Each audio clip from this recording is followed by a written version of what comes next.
Al equipo de Europa yo creo que puedo aportar mucha motivación, mucha fuerza, mucha garra, muchas ganas de pasarlo bien, mucho compañerismo y puede ser ese vínculo que nos haga saltar la chispa para entre todos conseguir el reto.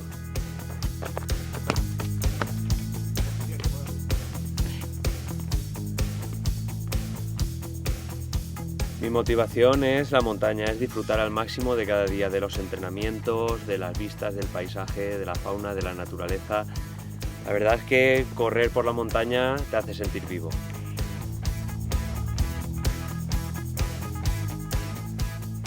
La oportunidad que te da ASICS es algo que no se puede rechazar.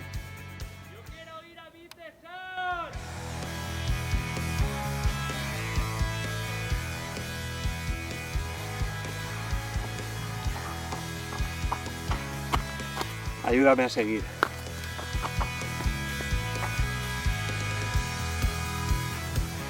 Un poco la montaña te va cogiendo, tiene un encanto que no tiene correr por las ciudades o correr en llano. Tienes desniveles que hay que salvar, tienes bajadas que hay que sufrir, tienes que estar pensando siempre lo que estás haciendo. Ella te va poniendo en el sitio y tú tienes que saber cómo entenderla y cómo medirte con ella para entre los dos estar en simbiosis y poder avanzar.